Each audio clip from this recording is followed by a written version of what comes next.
Sois béni au nom du Seigneur Jésus-Christ. Nous nous trouvons à nouveau pour continuer notre enseignement. Maintenant, nous allons entrer dans un thème, ce que dit le dictionnaire et ce que dit la Bible. Nous allons commencer par le dictionnaire où il est écrit le mot joindre. Joindre, c'est mettre des choses ensemble de façon à qu'elles se touchent ou qu'ils tiennent ensemble. Nous avons lu dans la première partie, ce que le Seigneur il avait dit, que l'homme ne sépare pas ce que Dieu a uni, ce que Dieu a joint. Et nous avons lu aussi dans Matthieu 18, que Dieu donnait autorité à l'homme de délier et délier des choses, tout ce que l'homme il délie sur la terre, et tout ce que l'homme lie sur la terre sera lié au ciel. Et ça, nous expliquerons tantôt, un peu plus tard, tout ce que l'homme dit sur la terre, au ciel, c'est écouté et c'est pris au sérieux. Mais ça, nous expliquerons un peu plus tard. Mais nous voulons que vous sachiez que le mot joindre se trouve dans le dictionnaire et que la Bible parle aussi que Dieu a joint l'homme. On avait expliqué dans la première partie, Dieu a uni, joindre, union, c'est la même chose. Dieu a uni Adam à Ève, Dieu a uni des corps et Dieu dit que l'homme ne sépare pas ce que Dieu a uni. Maintenant, on va parler sur le divorce. C'est marqué dans le dictionnaire, le divorce, j'ai été chercher, qu'est-ce que ça veut dire? C'est une rupture, une séparation, c'est une rupture légale du mariage civil, du vivant des époux. Et c'est aussi une abolition d'une loi. Maintenant, on va chercher dans la Bible ce que la Bible parle par rapport à la loi.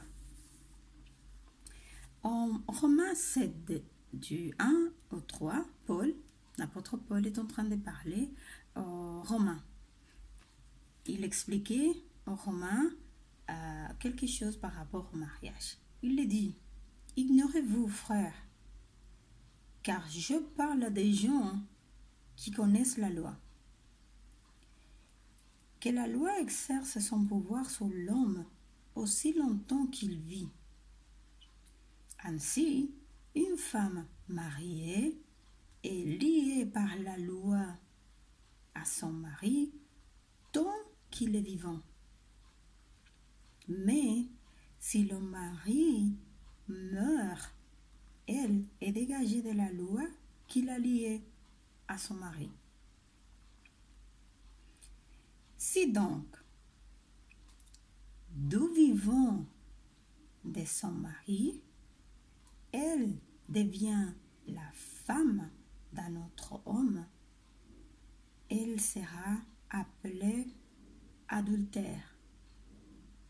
Mais si le mari meurt, elle est affranchie de la loi, de sorte qu'elle n'est point adultère en devenant la femme d'un autre. Et là, il explique après le mystère, que c'est comme le livre d'Éphésiens, il expliquait aussi le mystère qu'il y a entre le mariage et la mort de Jésus-Christ. Mais nous n'allons pas parler de cela, vous pouvez continuer à le lire. Je voulais juste vous faire comprendre, qu'on comprenne que ce qui est marqué dans le dictionnaire, la Bible en parle aussi. Ça veut dire qu'eux, ils sont en train de dire que c'est une rupture légale, ça veut dire une rupture par la loi de quelque chose que les hommes ont fait devant la loi. Ça veut dire le mariage, c'est fait devant la loi. Et Paul dit qu'il parlait à des gens qui connaissaient la loi. Et il dit que la loi dit que l'homme est lié à la femme, vice-versa, la femme est liée à un homme autant qu'il est vivant. Du vivant du mari, une femme ou un homme divorce, il vient abolir la loi de Dieu. il vient faire une rupture de la loi de Dieu. Il vient faire une séparation de quelque chose que Dieu a uni. Cela veut dire que quand il y a un divorce, il y a une désobéissance de quelque chose que Dieu a dit qu'on ne peut pas. Dieu avait dit que l'homme nous sépare ce que Dieu a uni. Un divorce, c'est une séparation. On est en train de séparer quelque chose que Dieu a uni. Mais on va en parler un petit peu plus tard sur certaines choses qui peuvent arriver pour qu'on comprenne aussi qu'il y a certaines situations. Mais on va tout expliquer. Cela veut dire qu'on a parlé ce que c'est le divorce et ce que dit la Bible par rapport à cela. Maintenant, qu'est-ce qui se passe ici? Pourquoi est-ce que le Seigneur ne veut pas que ça existe dans son peuple à cause de sa infidélité, à cause de l'engagement? Nous allons lire dans le livre de Luc 16, au verset 18. Quiconque répudie sa femme et en épouse une autre commet un adultère. Et quiconque épouse une femme ou un homme répudié par son mari, son épouse, commet un adultère. Ça, on vient rentrer déjà dans le mot adultère. Là, c'est quelque chose déjà qui vient confronter ce que Dieu n'aime pas. Dieu haït l'adultère. C'est quoi l'adultère? On va commencer par le mot adultérer. Dans le dictionnaire, le mot adultérer, c'est falsifier ce qui est pur, introduire dans quelque chose des éléments qui enfoncent la nature de la pureté. C'est corrompre quelque chose qui a été pur. Le mot adultère, c'est le fait d'avoir volontairement des rapports intimes avec une autre personne qui est son conjoint. Mais ce qui est son conjoint, c'est la femme de ta jeunesse. C'est de cette personne que la Bible parle. De la femme de ton alliance, de la femme de ta jeunesse. La Bible dit, dans le livre des 1er Corinthiens, on va chercher, qu'est-ce que nous étions avant de devenir chrétiens. 1er Corinthiens 6, dans le verset 9, on va commencer là. Comme ça, on peut comprendre de quoi Paul est en train de parler, cette fois-ci aux Corinthiens. Ne savez-vous pas que les injustes n'hériteront point le royaume de Dieu? Ne vous trompez pas, ni les impudiques, ni les idolâtres, ni les adultères, ni les afféminés, ni les infâmes, ni les voleurs, ni les cupides, ni les ivrognes, ni les outrageux, ni les ravisseurs n'hériteront pas le royaume de Dieu. Et ceux-là que vous étiez, quelques-uns de vous, mais vous avez été lavés, mais vous avez été sanctifiés, mais vous avez été justifiés au nom du Seigneur Jésus-Christ et par l'Esprit de notre Dieu. Qu'est-ce que Paul est en train de dire? Et c'est là que vous étiez quelques-uns de vous. Mais vous avez été lavés, mais vous avez été sanctifiés, mais vous avez été justifiés au nom du Seigneur Jésus-Christ et par l'Esprit de Dieu. Si j'ai bien compris les Écritures, cela veut dire que nous étions adultères. Mais quand nous étions adultères,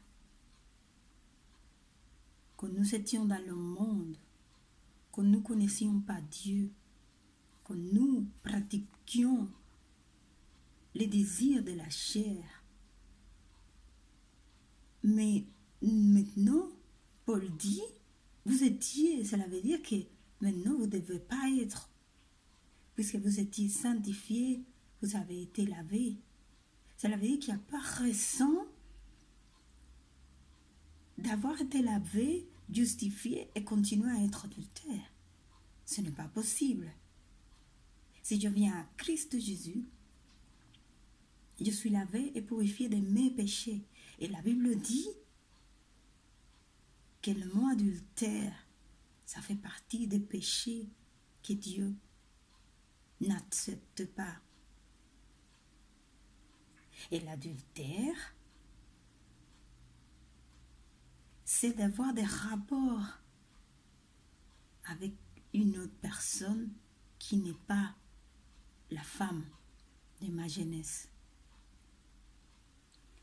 Il y a une explication que j'entends beaucoup, que les gens qui font le mariage, le deuxième mariage, disent, puisque par rapport, on dit qu'on peut se divorcer parce que la personne avec qui il était, elle a été infidèle. La Bible dit que par infidélité, tu peux en épouser une autre. Mais ici, la Bible dit que si tu fais cela, tu commets adultère. La Bible dit que vous étiez ainsi avant de devenir à Christ. On commettait l'adultère. On se remariait l'un avec l'autre.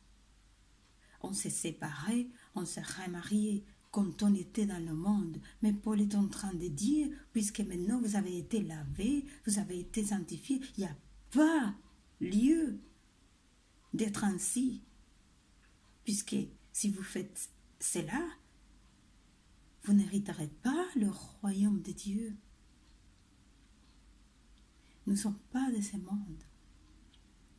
Nous ne pouvons pas agir pareil aux gens de ce monde. Nous sommes un royaume différent.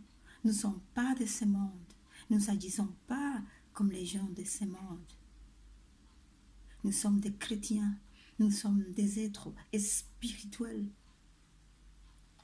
Nous ne pouvons pas venir à Dieu et continuer à agir comme si nous étions dans le monde. Dieu nous a sortis du monde. Les choses visibles, ce que vous voyez, c'est pour le monde terrestre.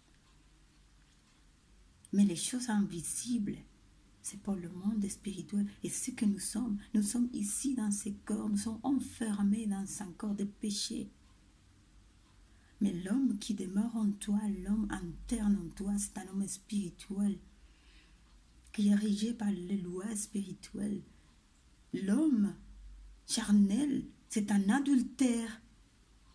Il divorce et il se remarie avec quelqu'un parce qu'il ne connaît pas Dieu.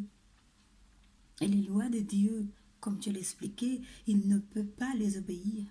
Mais toi, tu n'es pas un homme charnel, tu étais affranchi, tu étais lavé de ces choses-là. Tu ne peux pas avoir été sorti du monde alors que tu commettais l'adultère et quand tu reviens à l'église, tu reviens à Dieu. Tu continues à être adultère, c'est impossible. Sinon le sang de Jésus n'a aucun effet. Elle est servie à quoi le sacrifice qu'il a fait à la croix du Calvaire?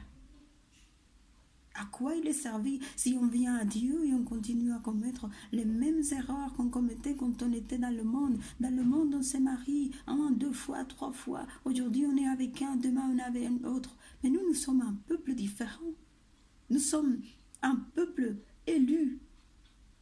Nous sommes un sacerdoce. Nous sommes un peuple saint et Dieu est saint. Nous n'avons rien à voir avec le monde et les pratiques du monde. C'est pour ça que Dieu nous a sortis de ce monde. Il nous a assis dans les lieux célestes, à côté de lui. Et il nous appelle à être différents, il nous appelle à être saints, il nous appelle à être lavés des choses qu'on commettait en étant dans le monde. Nous ne sommes pas de ce monde.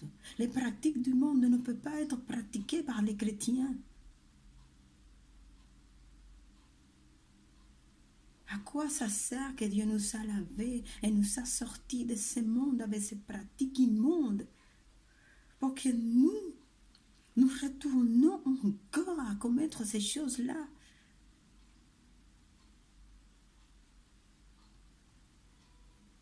Mon frère, ma sœur,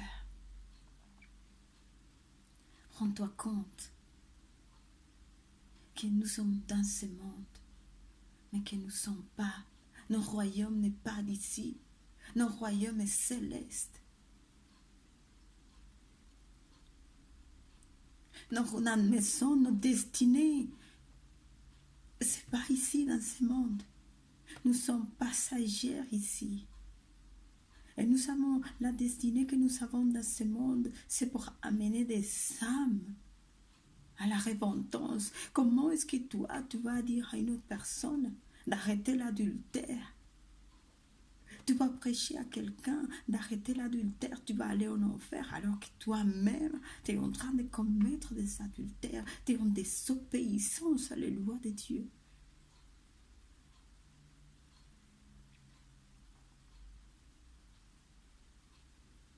On n'est pas d'ici. Les pratiques de ce monde ne sont pas pour les enfants de Dieu. Nous devons haïr les choses de ce monde. Nous devons détester ce que Dieu déteste. Et nous devons aimer ce que Dieu aime. Et ce que Dieu aime, c'est marqué dans la Bible. Ce que Dieu déteste, c'est marqué dans la Bible. Pourquoi est-ce que nous, en tant qu'enfants de Dieu, on pratique les choses que notre Père n'aime pas?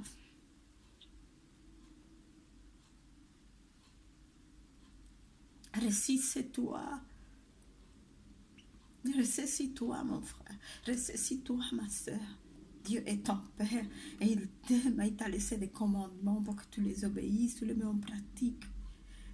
Et dans ces commandements-là, il est marqué que si toi, tu divorces de ta femme,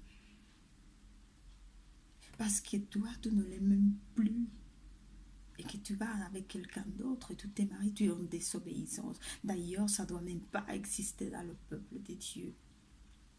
Parce qu'une personne ne peut pas répudier son frère, ne peut pas répudier sa sœur. Nous sommes des sœurs, nous sommes des frères qui connaissent Dieu et qui Dieu nous a laissé un commandement. Tu aimeras ton prochain comme toi-même. Et comme tu aimes ton prochain comme toi-même, tu ne te vois même pas toi. Tu ne vois même pas elle. Tu te vois toi en elle. Et la Bible dit, tu dois t'aimer. Et ton prochain, c'est toi-même. Et tu vas l'aimer. Tu ne vas pas détester ton propre toi. Tu vas aimer ton toi. La Bible te dit, quand tu vas arrêter de la voir, elle, mais que tu vas te voir toi, le mariage, ça va marcher. Parce que elle est un avec Jésus-Christ. Et Jésus-Christ est un avec Dieu. Et quand tu vois Dieu en elle, quand tu vois Jésus-Christ en elle, tu ne vas pas la détester. Tu ne vas pas la haïr. Tu vas vivre avec elle en amour. Parce que Dieu te demande d'aimer ton frère comme toi-même. Et la Bible dit que si tu n'aimes pas ton frère, tu n'hériterais pas le royaume des cieux. C'est pour cela que Dieu ne veut pas la séparation. Dieu ne veut pas, parce que Dieu est uni. Jésus-Christ, l'Esprit Saint et Dieu sont un. Et Dieu a fait la même chose avec toi quand tu t'es marié. Dieu t'a uni à cette femme. Dieu t'a uni à cet homme. Quand tu es venu à Dieu, Dieu t'a uni à Jésus-Christ. Tu aimerais qu'on te sépare de lui. Si on te sépare de lui, tu vas en enfer. Dieu te garde uni à lui malgré tout ce que tu fais. Malgré les péchés que tu commets quand tu viens à Dieu, Dieu te pardonne. Ta femme commet des erreurs, ton mari commet des erreurs.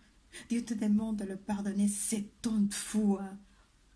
7 en une seule journée. Toi, tu vas devant Dieu, tu demandes pardon. Tu demandes pardon quand tu fais quelque chose de mal. Dieu te pardonne. Parce que Dieu a une alliance avec toi.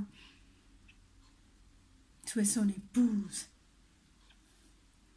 Ainsi, tu dois pardonner ta femme. Tu dois pardonner ton mari. Et si tu fais cela, si tu le vois comme une sœur, si tu le vois comme un frère, tu ne vas jamais te séparer parce que tu vas pardonner ses offenses. Comme Dieu te pardonne à toi, comme toi tu l'offenses. Tu demandes pardon. Et Dieu ne t'envoie pas loin de lui. Dieu t'a accueilli. Dieu t'accueille à nouveau. Et Dieu t'accepte. Il te pardonne tes défauts. Et vous, et nous ne voulons pas pardonner notre mari. Nous ne voulons pas pardonner notre femme. Et la seule solution, c'est le divorce, la séparation, tout en désobéissant les lois de Dieu. Nous reviendrons dans un autre chapitre pour en parler dans certaines situations, qu'est-ce qui peut arriver.